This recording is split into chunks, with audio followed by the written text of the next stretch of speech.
प्रभु प्यारे से छेड़खानी का फल।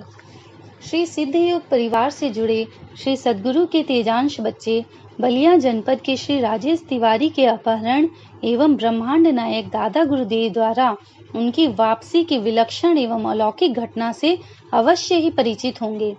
श्री राजेश तिवारी का परिवार यद्यपि ब्राह्मण का है, परंतु इनके परिवार की आन शान बिल्कुल रघुवंशी क्षत्रियों जैसी है। इनके परिवार में श्री राजेश के ताऊजी एवं श्री राजेश का छोटा भाई संजय कुमार तिवारी प्रमुख हैं। इसका अंदाजा इसी से लगाया जा सकता है कि अपनी शराफत के कारण नहीं, अपितु अपनी दबंगई के कारण श्री राजेश का छोटा भाई 3 चुनाव से ग्राम प्रधान था एवं पिछले प्रधानी के चुनाव में अपनी माताजी के कहने पर प्रत्याशी नहीं बना, परंतु उनके गांव का प्रधान वही बना जिसे श्री संजय तिवारी चाहते थे। पिछले अप्रैल महीने से वे दिल्ली शहर में जाकर PWD में ठेकेदारी का कार्य कर रहे हैं। श्री संजय तिवारी का श्री गुरुदेव से आंतरिक लगाव है तथा वे उनकी कृपाओं एवं घटनाओं के प्रति सदैव आभार प्रकट किया करते हैं। बलिया जनपद के सुखपुरा कस्बे के पास इनका गांव है।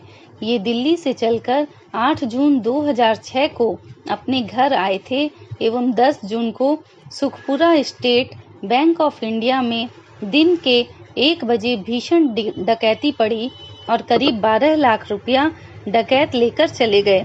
उसी दिन श्री संजय तिवारी का बलिया से ट्रेन द्वारा दिल्ली का आरक्षण था एवं श्री संजय तिवारी उसी दिन दिल्ली को प्रस्थान कर गए। क्षत्रियों जैसा स्वभाव होने के कारण इनके दुश्मनों की संख्या काफी थी एवं बैंक डकैती में इनका नाम भी लिखा दिया गया। 12 जून 2006 को इनके डेरे पर उन्होंने CO की अगुवाई में छापा पड़ा।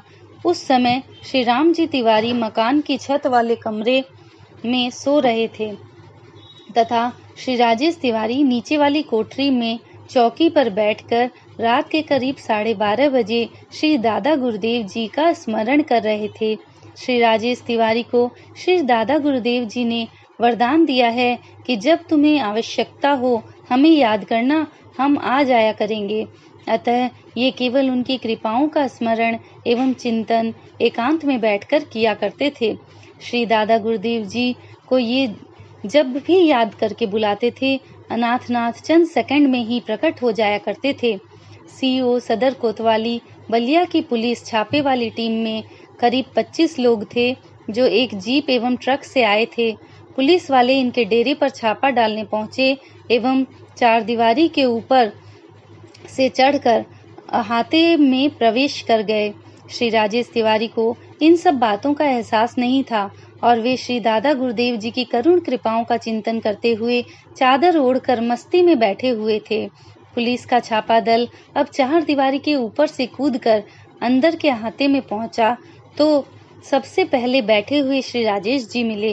कमरे का दरवाजा खुला हुआ था। पुलिस के एक कर्मचारी ने इनके शरीर को बेंत की छड़ी से ढकेला एवं कहा कि उठो। श्री राजेश तिवारी ने अपना सिर नकारात्मक रूप में हिलाकर मना कर दिया। दूसरी तरफ फिर उसने छड़ी खोंचते हुए उठने का आदेश दिया, परंतु श्री राजेश जी ने उठने से इनकार कर दिया। जब उसके द्वारा उठाने पर दोबारा भी नहीं उठे तो अपने स्वभाव से लाचार एक पुलिस सब इंस्पेक्टर ने बेंत से खोंचकर जगाने वाले सिपाही से कहा कि साले को बेंत मार कर उठाओ। विवेक शून्य सिपाही ने श्री राजेश जी को बेंत खोंच दिया। सिपाही द्वारा बेंत से वार किए जाने के बाद श्री राजेश जी ने अपने पूरे शरीर से चादर हटा दिया। चादर हटाने के बाद श्री राजेश जी ने कहा कि कहो क्या बात है। उसने कहा संजय कहाँ है। श्री राजेश जी ने उत्तर दिया कि 10 तारीख में स्वतंत्रता सेनानी एक्सप्रेस ट्रेन से उसका दिल्ली का रिजर्वेशन था, दिल्ली चले गए होंगे। उन्होंने कहा कि सही बताओ संजय कहाँ है। इस पर राजेश जी ने कहा कि हमें जो जानकारी थी हमने बता दिया, इससे ज्यादा जानकारी हमें नहीं है। पास ही खड़े एक पुलिस इंस्पेक्टर ने कहा कि यह कौन है। सिपाही ने उत्तर दिया, श्रीमान यह संजय का बड़ा भाई राजेश है। तो उसने कहा कि इसी को कोतवाली ले चलो, जब इसकी पिटाई होगी तो सही बात बतलाएगा कि संजय कहाँ है।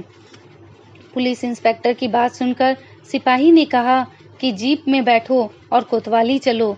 सिपाही की बात सुनकर श्री राजेश जी ने कहा कि हमसे मत उलझो, हमारी पहुंच बहुत ऊपर तक है, परेशानी में पड़ जाओगे। श्री राजेश जी उस सिपाही से अपने श्री दादा गुरुदेव जी की पहुंच के बारे में समझा रहे थे, परंतु पुलिस के कर्मचारियों एवं अधिकारियों को यह लग रहा था कि इसका संबंध किसी बड़े गिरोह से है। श्री राजेश जी की बात सुनकर वहां उपस्थित सीओ ने कहा कि साला अपनी पहुंच समझा रहा है, ले चलो कोतवाली, जब इसकी अच्छी प्रकार से धुनाई होगी तब इसको अपनी पहुंच का अंदाजा लग जाएगा। उस सीओ ने बड़ी ऊंची आवाज में गरज कर कहा कि चल बैठ हमारी जीप में। बाकी सब अपने विभागीय लोगों को ट्रक से कोतवाली चलने को कहा। श्री राजेश जी सीओ के जीप में पीछे बैठ गए। करीब 7 आदमी सब मिलाकर ड्राइवर के साथ बैठे थे जीप में। सीओ ने जीप चालक को जीप चलाने का आदेश दिया।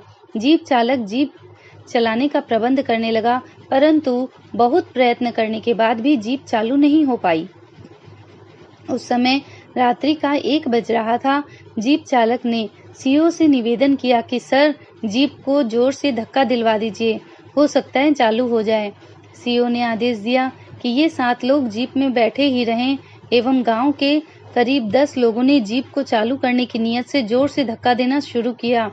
काफी समय तक प्रयत्न करने के बाद कुछ देर तक जीप के चारों पहिए घसीटते हुए चल रहे थे, लेकिन एकाएक जीप चालू होकर अनियंत्रित हो गई। स्टीयरिंग से ड्राइवर का नियंत्रण शून्य हो गया। ऐसा समझ लिया जाए कि स्टीयरिंग चालक के कंट्रोल में रही ही नहीं।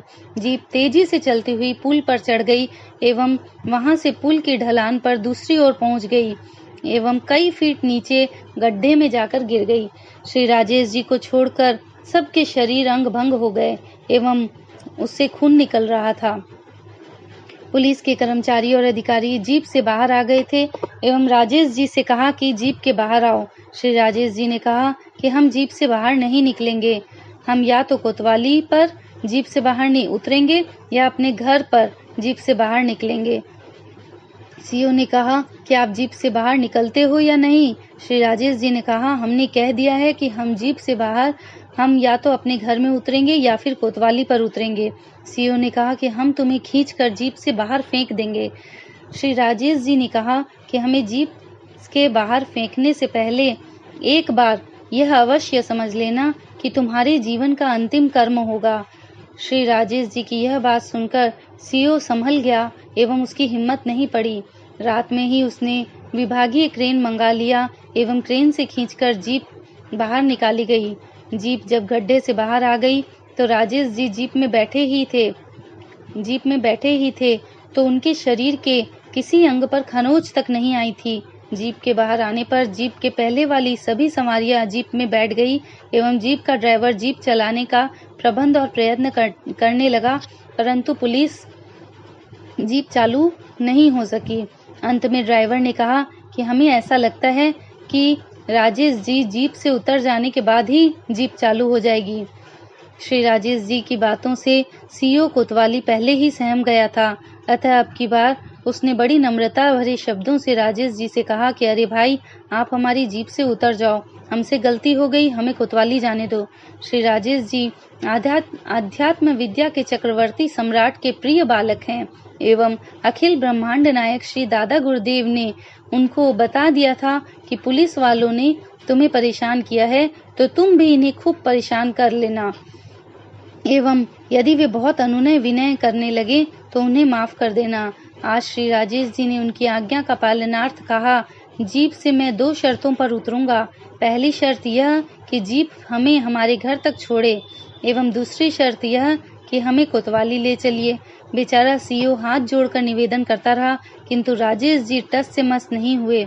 सीओ आर्द्र भरे शब्दों में बोला कि आपको आपके घर तब छोड़ा जाए जब ये जीप चालू हो सके। उसकी इन बातों को सुनकर राजेश जी ने कहा कि जीप का अगला वाला हिस्सा हमारे घर की ओर करके उसे स्टार्ट करो। सीओ एवं पुलिस के सभी अधिकारी एवं कर्मचारी बेहद डरे हुए थे। उन्होंने जीप का अगला हिस्सा उसके घर की तरफ उनके घर की तरफ किया एवं ड्राइवर के बगल वाली सीट पर श्री राजेश जी को आदर और सम्मान पूर्वक बैठाया एवं स्वयं सीओ जीप के पिछले वाले हिस्से में बैठ गए। इसके बाद सीओ ने आदेश दिया और गाड़ी स्टार्ट होकर उनके घर की ओर चल दी। श्री राजेश जी को पुलिस वालों ने अपने बहुत बड़े अधिकारी एवं शान शौकत के साथ उनके घर पहुंचाया एवं प्रणाम कर उन्हें नीचे उतरने का आग्रह किया। वे जीप से जब नीचे उतर गए तो बार बार उन सभी ने अपने कृतकर्म के लिए क्षमा याचना की एवं कहा कि बाबा जी, अब हमें कोतवाली जाने की आज्ञा दीजिए। पुलिस ने कोतवाली से चलकर 12:30 बजे रात को इनके घर छापा मारा था एवं अपने द्वारा कृत कर्म के अपराध के कारण करीब दिन में 12 बजे उनसे क्षमा याचना कर कोतवाली पहुँचे। हमारे किसी गुरु भाई ने ठीक ही कहा है, मेरे प्रभु जी हैं अलबेले, ये तो करते हैं दूर झमेले। शिष्य के सिर पर बांधे शहरा अपने हाथ से। बोलिए श्री सद्गुरुदेव भगवान की जय।